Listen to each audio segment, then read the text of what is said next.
안녕하세요 여러분, 미국 주식으로 우리나라의 부자되게 매주 오릅니다. 오늘의 미국 증시, 지난주 미국 증시의 주간 흐름과 이번 주 미국 주식에 대한 전망 그리고 주요 지표들 관련해서 얘기를 해보도록 하겠습니다.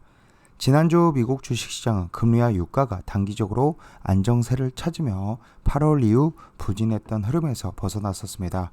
다만 목요일까지 분위기가 꽤나 괜찮았지만 금요일에 낙폭 정도를 키우면서 주간 단위로는 강보합 정도로 움직였습니다. 현재 이렇게 일주일 단위의 지금 현재 수익률을 보면 전반적으로 상승한 종목들도 많고 반면에 하락한 종목들도 있었으며 큰 종목으로는 헬스케어 섹터의 엘라이릴리, 그리고 테크놀로지에는 어도비, 팔로알토, 사이버 보안 관련해서 팔로알토, 그리고 반도체에서는 브로드컴이 오르는 모습, 그리고 빅테크는 강보합 수준이었으며 테슬라가 마이너스 3.61%, 넷플릭스가 마이너스 6.77%나 빠지는 모습 보여줬습니다.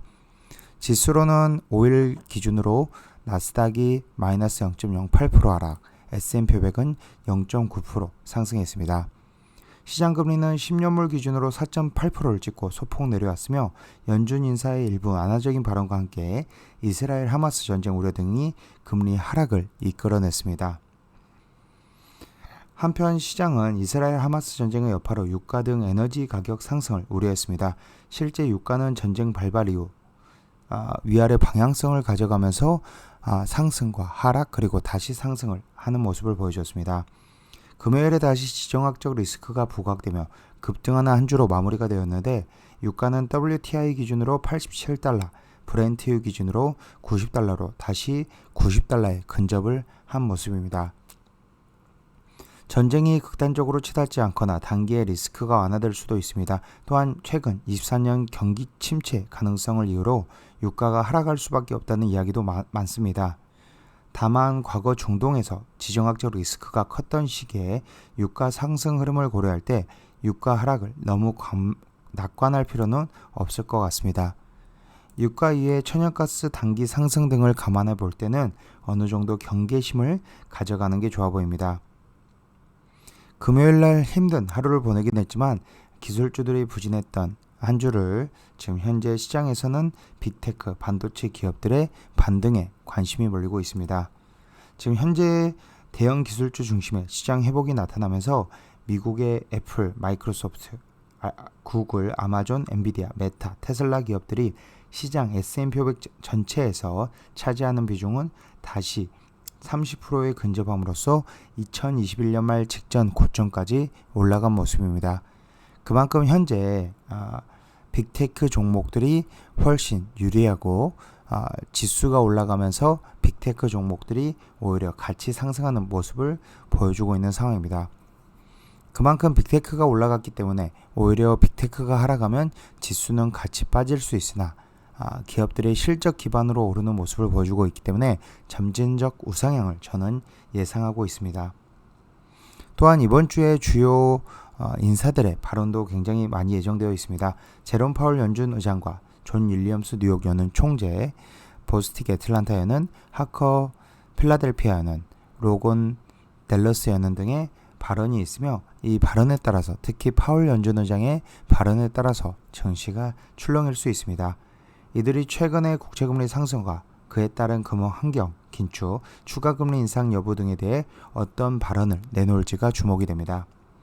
지난 9월 FOMC 정례회에서 연준 위원들이 연내 1회 추가 금리 인상을 예상하고 내년 말 금리 수준을 이전보다 높게 예상하면서 10년물과 30년물 국채금리가 2007년 이후 최고치를 경신했습니다.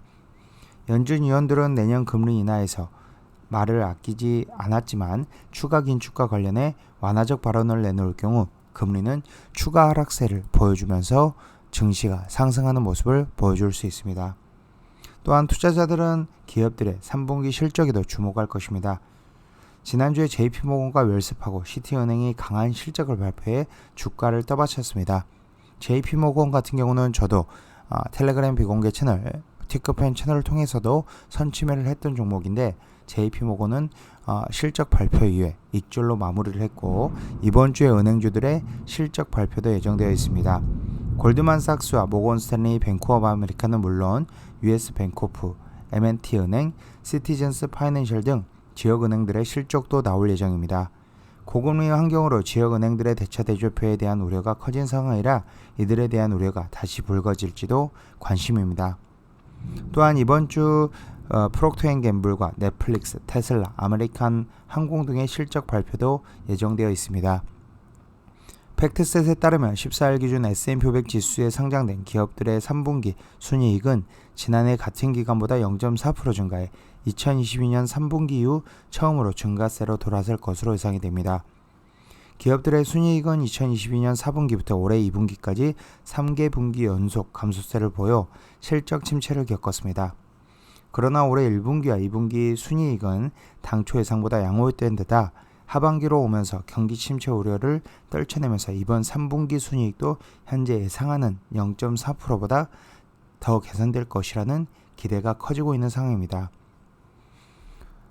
기업들의 실적이 이번 주는 굉장히 중요하며 또한 지금 현재 이번 주에 발표되는 소매 판매 지표도 주목을 해야 될 것으로 보고 있습니다.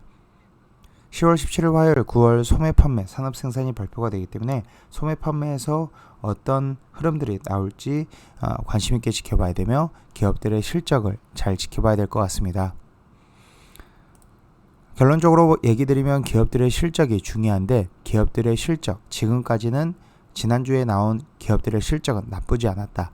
그리고 은행들의 실적도 나쁘지 않았다. 이제 앞으로 중요한 것은 기술주 빅테크들의 실적이다라고 보시면 되고 지금 현재 빅테크 비중이 굉장히 높아진 상황에서 어느 정도의 실적을 보여줄지가 지수의 방향을 결정할 것으로 예상이 되고 있는 상황입니다. 지금까지 비주얼 영상 시청해주셔서 감사드리고 앞으로도 비주얼 영상 많은 시청 부탁드리겠으며 제 영상이 마음에 드셨으면 많은 좋아요, 구독과 알람 설정 부탁드리겠습니다. 감사합니다. 비주얼이었습니다.